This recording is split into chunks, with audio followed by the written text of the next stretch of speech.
Sheriff, I want to start by thanking you for your service as a law enforcement officer and in Congress. And I call you Sheriff when I pass by you because I always believe in calling people by their highest title. And as much as it is wonderful, and I'm sure the people in your family are proud of your service in the United States Congress, I am proudest of your willingness to sacrifice for the people of Washington as a sheriff. Thank you. Kevin Carper was a uniformed patrol officer with the Spartanburg County Sheriff's Department. He was not a detective.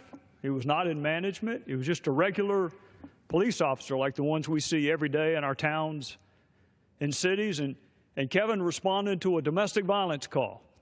Those who are unfamiliar with law enforcement have a tendency sometimes to refer to those as routine calls. There is nothing routine about a call, and everyone in law enforcement knows it.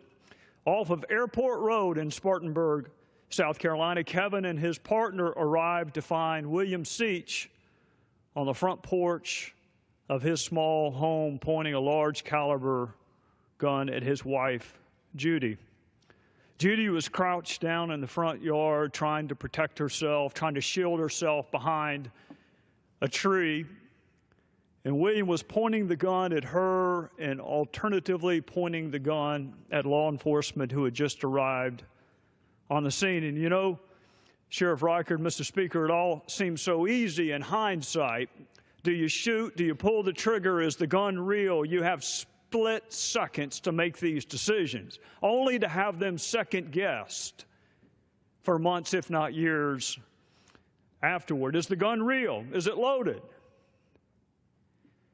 William Seach finally turned the gun towards his wife, and he shot her. And as he was turning the gun towards law enforcement, no doubt to shoot them, they returned fire. And they struck William Seach, and as one officer ran towards his fallen wife, Judy, Kevin Carper ran to the front porch to make sure that William Seach didn't shoot anybody else. And as he got on the front porch, Mr. Speaker, he heard the cries of children. Unbeknownst to Kevin and his partner, there were children inside that mobile home, and the bullets from one of the officers' guns had struck one of the children. William Seach survived and was charged with murder. Both of the little girls ultimately survived, although one was badly, badly injured. And I met Kevin when we were preparing for trial. He was an essential witness. I needed to prepare for what would come during this trial. He would be second-guessed. His every move would be scrutinized. In a very real sense, he would not only be blamed for Judy Seach's murder, he would be blamed for shooting one of the little girls inside that home. And then he'd be blamed for not doing enough to protect Judy Seach, not making the right split-second decision. And I tried to prepare Kevin for what would be a grueling cross-examination. And it was clear to me his mind and heart were somewhere else. So finally I said,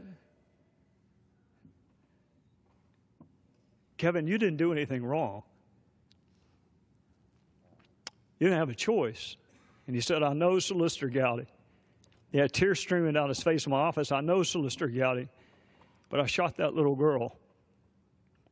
Objectively, Kevin Carper did everything right that night. He responded to an incredibly tense domestic call. He was confronted with a man holding a gun. Was it a real gun? Was it loaded? All of these thoughts going through his mind. And as soon as William Seach shot and murdered his wife, he returned fire. Objectively, we know everything he did was right. But it didn't matter how many times I told Kevin, you did the right thing.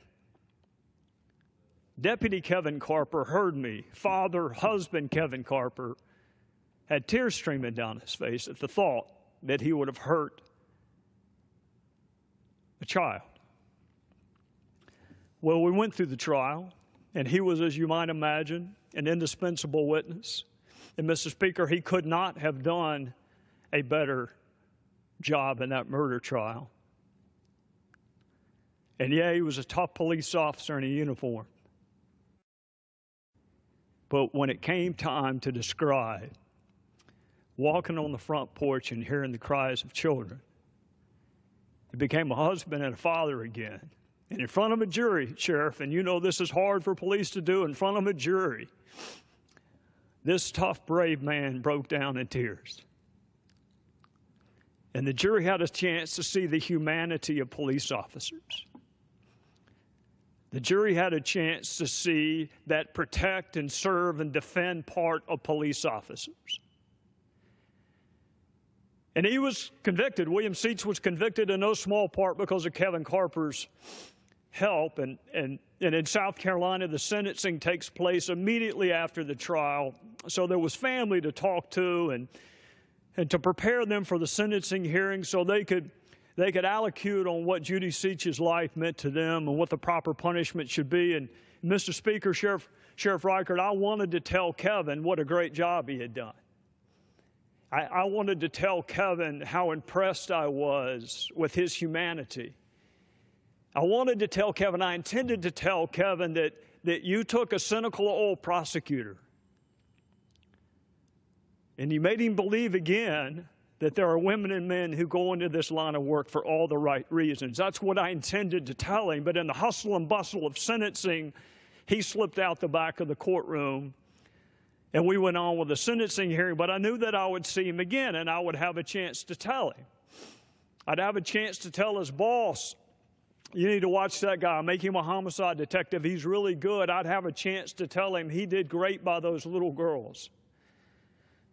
I knew I'd see him again and I'd have a chance to tell him again. And I did see him again.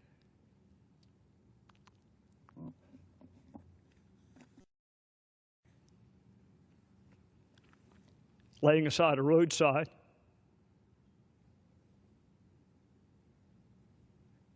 Shot to death during a routine traffic stop. He was shot by a man who had been arrested more than 30 times. If you've ever attended an officer's funeral, the finality of that death hits you the very hardest at the end, where they do the radio call. Deputy Kevin Carper, do you read? Deputy Kevin Carper, can you hear us? And of course, there's silence. And then at the end, it's Deputy Kevin Carper, you are clear to go home. I never told Kevin what I should have told him.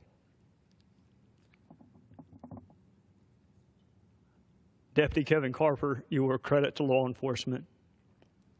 Husband, father, Kevin Carper, you're a credit to humanity and your family. I wish I had told you when I should have told you. And I hope that all of my other friends in prosecution and in law enforcement now will not wait too long to tell the men and women of law enforcement how grateful they are for their service. With that, I would yield back.